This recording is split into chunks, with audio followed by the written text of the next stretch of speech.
Hello. അപ്പോൾ ഇന്ന് നമുക്ക് കുട്ടികൾക്കൊക്കെ നല്ല ഹെൽത്തി ആയിട്ട് കൊടുക്കാൻ പറ്റിയിട്ടുള്ള അവിലും പഴവും വെച്ചിട്ടുള്ള ഒരു സ്നാക്സിൻ്റെ റെസിപ്പിയാണ് കേട്ടോ. വളരെ പെട്ടെന്ന് നമുക്കിത് തയ്യാറാക്കാം. അപ്പോൾ എങ്ങനെ ഉണ്ടാക്കണമെന്ന് നോക്കിയാലോ. അപ്പോൾ അതിന് വേണ്ടിയിട്ട് ആദ്യം നമുക്ക് കുറച്ച് ശർക്കരപ്പാനി തയ്യാറാക്കണം. അപ്പോൾ അതിന് വേണ്ടിയിട്ട് ഒരു പാത്രത്തിലേക്ക് അരക്കപ്പ് ശർക്കര ചേർത്തി കൊടുത്തിട്ടുണ്ട്. അരക്കപ്പ് വെള്ളം ഒഴിച്ചിട്ട് ഇതൊന്ന് പാനിയാക്കിയിട്ട് നമുക്കിതൊന്ന് മാറ്റി വെക്കാം. ഇനി ഒരു പാൻ അടുപ്പത്ത് വെച്ചിട്ടുണ്ട്. അതിലേക്ക് ഒരു കപ്പോളം അവിലാണ് കേട്ടോ എടുത്തിട്ടുള്ളത്. അത് ഇട്ട് കൊടുക്കാം. അപ്പോൾ ഈ വെള്ള അവിൽ വേണമെങ്കിൽ അതും എടുക്കാം കേട്ടോ. ഏത് അവിലാണെങ്കിലും കുഴപ്പമില്ല. എന്നിട്ട് ഇതൊന്ന് നമുക്ക് നല്ലവണ്ണം തന്നെ ഒന്ന് ലോ ഫ്ലെയിമിലിട്ടിട്ട് നമുക്കൊന്ന് റോസ്റ്റ് ചെയ്തിട്ട് തണുക്കാനായിട്ടൊന്ന് മാറ്റി വെക്കാം. ഇനി ആ പാനിലേക്ക് തന്നെ നമ്മൾ 2 ടേബിൾ സ്പൂണ് നെയ്യ് ഒഴിച്ചു കൊടുത്തിട്ടുണ്ട്. അതിലേക്ക് 2 മീഡിയം സൈസുള്ള നേന്ത്രപ്പഴം ചെറുതായി കട്ട് ചെയ്ത് ഇട്ട് കൊടുക്കാം. നല്ല പഴുത്ത പഴമാണ് കേട്ടോ ഞാൻ എടുത്തിട്ടുള്ളത്. എന്നിട്ട് ഇതൊന്ന് നല്ലവണ്ണം നെയ്യിലൊന്ന് നല്ലവണ്ണം തന്നെ ഒന്ന് വഴറ്റിയെടുക്കാം. എന്നിട്ട് ഒന്ന് വഴന്നു വരുന്ന സമയത്ത് ഇതിലേക്ക് 2 ടേബിൾ സ്പൂൺ തേങ്ങ ചിരവിയത് ചേർത്തി കൊടുക്കാം. ഇനി തേങ്ങ ഇല്ലെങ്കിൽ നമുക്ക് ഒഴിവാക്കിയിട്ടും തയ്യാറാക്കിയെടുക്കാം. തേങ്ങ ചേർത്തി ഒന്നും പാടെ ഒന്ന് ടേസ്റ്റാണ് കേട്ടോ. എന്നിട്ട് ആ തേങ്ങ ഇട്ടിട്ട് ഒന്നും പാടെ ഒന്ന് വഴറ്റിയെടുക്കാം. എന്നിട്ട് ആ പഴമൊക്കെ ഒന്ന് ജസ്റ്റ് ആ തവി കൊണ്ടൊന്ന് ഉടച്ചെടുത്തിട്ടുണ്ട്.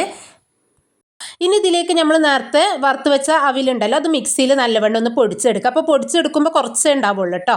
എന്നിട്ടൊന്നും പാടെ പഴം തേങ്ങയുടെ കൂടെ ഒന്നും പാടെ ഒന്ന് ഇളക്കി ഇട്ട് കൊടുക്കാം. എന്നിട്ട് നമ്മൾ നേരത്തെ തയ്യാറാക്കിയ ശർക്കരപ്പാനി ഫുള്ളായിട്ട് ഇതിലേക്ക് ഒഴിച്ചു കൊടുക്കാം.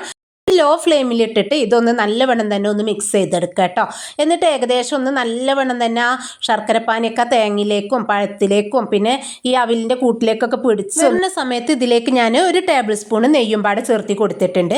എന്നിട്ട് ഒന്നും പാടെ ഒന്ന് നല്ലവണ്ണം തന്നെ ഒന്ന് മിക്സ് ചെയ്തെടുക്കുക കേട്ടോ. അപ്പോൾ കുറച്ച് സമയം പാടെ ഒന്നിങ്ങനെ നല്ലവണ്ണം ഇളക്കിയിട്ട് കൊടുത്താൽ നമുക്ക് തീ ഓഫ് ചെയ്തിടാം. അപ്പോൾ കയ്യിൽ വെച്ചിട്ടൊന്ന് ഉരുട്ടിയെടുക്കാൻ പാകത്തിനാവണ വരേക്ക് നമുക്കിത് ഇളക്കിയിട്ടിട്ട് തീ ഓഫ് ചെയ്തിടാം കേട്ടോ. ഇനി ഇതൊന്ന് തണുത്തതിന് ശേഷം ഇതിൽ നിന്നും കുറച്ചെടുത്തിട്ട് ഇതുപോലെ കയ്യിൽ വെച്ച് നല്ലവണ്ണം തന്നെ ഒന്ന് ഷേപ്പിൽ നമുക്ക് ഉരുട്ടിയെടുക്കാം. അപ്പോൾ ഇതാ എല്ലാതും ഇതുപോലെ ചെയ്തെടുത്തിട്ടുണ്ട്. അപ്പോൾ ഇതിൽ നമുക്ക് നട്ട്സൊക്കെ ചേർത്തി ഒന്നും പാടെ കൂടുതൽ ടേസ്റ്റ് ആവും കേട്ടോ. ഞാൻ കാണാൻ ഭംഗിക്ക് വേണ്ടിയിട്ട് വെള്ള എള്ളിലൊന്ന് ജസ്റ്റ് കോട്ട് ചെയ്തെടുത്താണ്. അപ്പോൾ അവിലും പഴമൊക്കെ ഉള്ള സമയത്ത് ഇതുപോലൊരു ഐറ്റം എല്ലാവരും ഒന്ന് തയ്യാറാക്കി നോക്കണേ. അപ്പോൾ ഇന്നത്തെ വീഡിയോ എത്ര ഉള്ളൂ. ഇഷ്ടപ്പെട്ടാൽ ലൈക്കും സബ്സ്ക്രൈബും ഷെയറും കമൻറ്റും ചെയ്യാൻ മറക്കല്ലേ.